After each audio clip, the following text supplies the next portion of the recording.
Hello student, मैं we के साहू।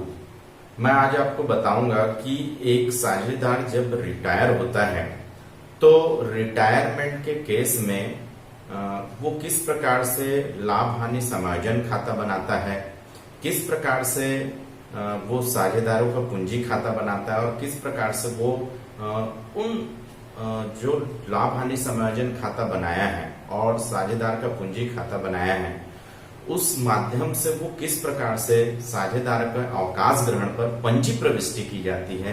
ये आज के चैप्टर में हम जानेंगे।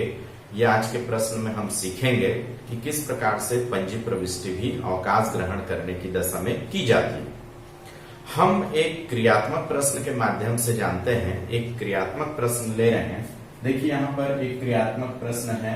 SOM एक व्यवसाय में साझेदार हैं, वे क्रमशः 3:2:1 के अनुपात में लाभ हानि बांटते हैं। 30 जून 2020 को उनका चिट्ठा निम्न प्रकार है। ये दिया है, दायित्व दिया है, रकम दिया, संपत्ति रकम means liability amount, assets and amount दिया है। लेनदार 1600, संचय 6000, पूंजी SOM का 10,000 है तीनों का और 30,000 टोटल। इस प्रकार से 37,600 टोटल आया। संपत्ति में रोकड़ 6,000, बैंक 1,000, देनदार 9,000, स्कंद 7,000, मशीनरी 6,000 और भवन 14,000, टोटल 37,600। उसके शर्तें निम्न प्रकार है। M अवकाश ग्रहण करता है। संपत्तियों और दायित्व का मूल्यांकन इस प्रकार से है। 5% संदिग्ध ऋणार्थ आरक्षण किया जाए, first point. Second point is स्कंद 5% और मशीनरी 10% अवमूल्यन किया जाए, मीन्स कम किया जाए। भवन का मूल्यांकन 15,100 हुआ, मतलब पहले 14,000 था, 15,000 हो गया। अवकाश ग्रहण पर लाभ हानि समायोजन खाता means profit and loss adjustment account तैयार करना, पूंजी खाता और पंजी प्रविष्टि भी करना है। ये अक्सर स्टूडेंट को बहुत ही प्रॉब्लम होता है कि हम पंजी प्रविष्टि कैसे करें। तो आज इस अंक में हम यही सीखेंगे कि हम अवकाश ग्रहण की कंडीशंस में किस प्रकार से पंजी प्रविष्टि करते हैं। देखिए, सबसे पहले हम profit and loss adjustment account बना रहे हैं, जिसको हम लाभ हानि समायोजन खाता कहते हैं। अब देखिए, ये एकदम सिंपल है। जो आपके क्वेश्चंस में पुराना बैलेंस शीट दिया है, इस बैलेंस शीट के बेस पे हम ये जो समायोजन है वो देखेंगे। जैसे पहला पॉइंट है 5% संदिग्ध ऋणार्थ आरक्षण करना। संदिग्ध ऋणार्थ आरक्षण मीन्स ये दायित्व है, लेकिन संदिग्ध ऋणार्थ जो है वो देनदारों पर निकाला जाता है। ये हमें याद रखना है कि देनदारों पर निकाला जाता है। तो देनदार का 5% हमको दिखाना है। देनदार 5%, दायित्व बढ़ाकर दिखाना है और दायित्व दिखाना है। हालांकि देनदार इधर संपत्ति है, लेकिन इसमें जो संदिग्ध ऋणार्थ संचिति या संदिग्ध ऋणार्थ आरक्षण है वो इसी देनदार पर निकाला जाता है। ये एक दायित्व है। तो दायित्व बढ़ गया 9,000 का 5%। तो 9,000 का 5% हम लोग यहां पर दिखा देंगे संदिग्ध, या यूं कह सकते हैं इंग्लिश में भी अपन to reserve for bad debts या रिजर्व फॉर डेटर, ऐसा भी लिख सकते हैं। यहां पर 5% निकाल दीजिए। तो 9,000 का 5% 450 आएगा। ये हम दिखा देंगे। उसी प्रकार से स्कंद 5% और मशीनरी पर 10% आरक्षण करना है, मतलब कम करना है। स्कंद पहले था 7,000, अब उसका 5% कम, मतलब संपत्तियों को कम करके दिखाना है। चूंकि ये कम और ज्यादा किधर दिखाते हैं, मैंने एक वीडियो में ऑलरेडी बनाकर रखा है कि हम किस प्रकार से रिवैल्यूएशन अकाउंट तैयार करते हैं, और वैसा ही रिवैल्यूएशन ही है ये रिवैल्यूएशन अकाउंट्स या profit and loss adjustment account या प्रॉफिट एंड लॉस अकाउंट लगभग एक जैसा ही है। तो आपको रिवैल्यूएशन अकाउंट में भी ये पता चल जाएगा कि किस प्रकार से संपत्तियों के बढ़ने पर किधर दिखाते हैं, संपत्तियों के घटने पर किधर दिखाते हैं, दायित्व के बढ़ने पर किधर दिखाते हैं, दायित्व के घटने पर किधर दिखाते हैं। और इस प्रकार से स्कंद और मशीन यदि कम हो रहा है तो आपको इस साइड में दिखाना है, डेबिट साइड में। तो यहां पर टू स्टॉक ये 5% से कम हो रहा है, यहाँ भी 5% हम लोग दिखा देंगे स्टॉक का, तो ये आ जाएगा 350। इस प्रकार से ये 350 आपको समझ आ गया होगा। 7000 का हम निकालेंगे 5% और 10% मशीन पे निकालना है, तो मशीन पे भी दिखा दीजिए, टू मशीनरी लिख के यहां पर 10%, तो मशीन हमारा 6000 है, ये 600 हो जाएगा। इस प्रकार से भवन का मूल्यांकन 15100, तो भवन का मूल्य 15100, भवन पहले 14000 था, अब 15100 हो गया, मतलब 1100 बढ़ गया। तो बिल्डिंग यदि एसेट्स बढ़ता है तो इधर दिखाया जाता है बाय बिल्डिंग अकाउंट, और ये 1100 हम यहां पर दिखा देंगे। ये समझ आ गया होगा, पहले 14000 था, अब 15100 हो गया, मतलब 1100 से बढ़ गया, तो बढ़ गया तो इधर दिखाएंगे। अब इसका टोटल किया जाएगा, ये है इधर बड़ा दिख रहा है तो इधर आप पहले कर लीजिए, ये आएगा 0 5 5 10 0 6 4 10 3 13 और 1 14, ये आ जाएगा 1400, और इस 1400 में से 1100 घटा देंगे तो ये आपको दिखेगा 300 रुपए। यहां पर दिखा दीजिए बाय पार्टनर्स कैपिटल अकाउंट, ये बैलेंस बचेगा 300, ये 300 रुपए हमको हानि के रूप में दिख रहा है, तो यहां पर इसमें डिस्ट्रीब्यूट कर देंगे, एस में, ओ में और एम में, ये 300 को डिस्ट्रीब्यूट करेंगे उसके रेशियो में, तो रेशियो 3 2 5 और 1 6 है, मतलब 3/6, 300 2/6 और 300 इंटू 1/6, इस प्रकार से हम लोग निकाल देंगे। तो ये आ जाएगा पहला 150, दूसरा आ जाएगा 100 और तीसरा आ जाएगा 50।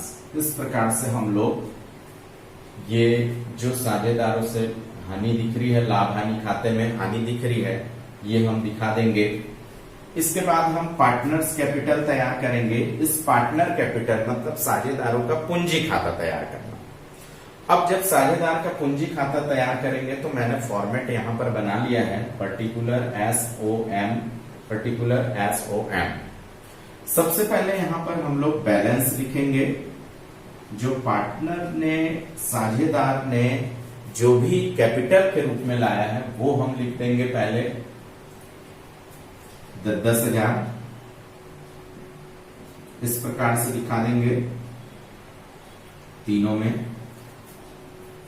अब यदि आपके प्रश्न में रिजर्व है या पुराने बैलेंस शीट में, आपके बैलेंस शीट में यदि आपके प्रॉफिट एंड लॉस दिया है तो यहां तो फिर आप रिजर्व दिख रहा है, ये संचय, तो इस रिजर्व को डिस्ट्रीब्यूट कर देंगे 3 2 1 में, तो ये आ जाएगा 3000, ये आ जाएगा 2000 और ये आ जाएगा 1000। इस प्रकार से हम दिखा देंगे। उसके बाद अब देखिए यहां पर चूंकि profit and loss adjustment account में ये लॉसेस आया, तो इस लॉसेस को दिखा देंगे यहां पर profit and loss adjustment account, यहां पर दिखा दीजिए 150, 100 और 50 लॉसेस है, ये जस्ट क्रॉस मल्टीप्लाई में आया। अब यहां पर देखिए सबसे पहले जो रिटायर हो रहा है, जैसे एम रिटायर हो रहा है तो हम एम का ट्रीटमेंट पहले करेंगे, मीन्स एम को हल पहले करेंगे। यहां पर टोटल कर देंगे,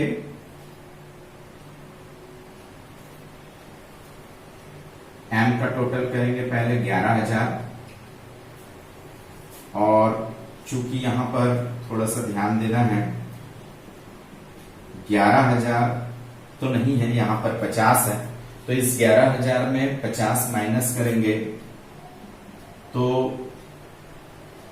10,950, ये एम के लोन अकाउंट में चले जाएगा। ध्यान रखिएगा यहां पर बैलेंस सीडी नहीं लिखना है, चूंकि ये रिटायर हो रहा है, तो रिटायर हो रहा है तो इसके बैलेंस में लोन अकाउंट में चले जाएगा, उसके ऋण खाते में चले जाएगा। तो एम लोन्स अकाउंट लिखेंगे। उसके बाद हम जो बाकी साझेदार बच गए एस और एम, उसके बैलेंस को बैलेंस सीडी दिखाएंगे। जैसे एस का टोटल किए हमने 13,000 में 150 घटा देंगे तो इस प्रकार से 12,850 बचेगा। यहां पर हम 13,000 दिखा देंगे। ये 12,000 ओ को दिखाएंगे टोटल। इस 12,000 में 100 माइनस करेंगे तो 11,900। इस प्रकार से 12,000 यहां पर दिखा देंगे।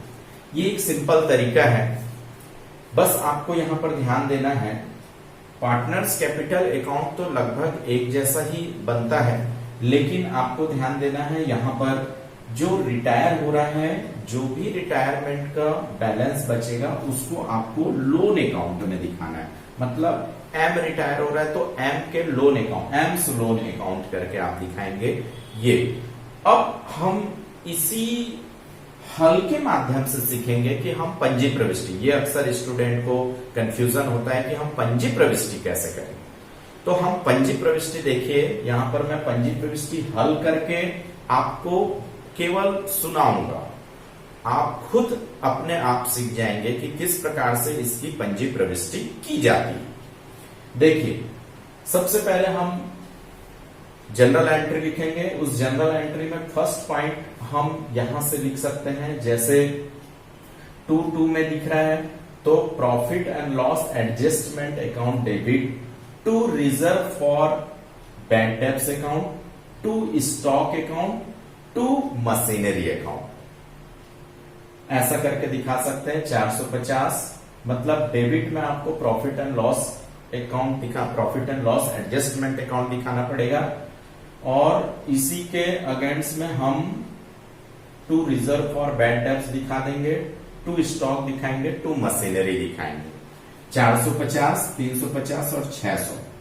सेकेंड एंट्री हम पास करेंगे, चूंकि यहां पर बाई है, बाई मीन्स डेबिट होगा पहले, building account debit to profit and loss adjustment account. आपको मैं बता देता हूं कि ये profit and loss adjustment account को हम पुनर्मूल्यांकन रिवैल्यूएशन अकाउंट भी कहते हैं।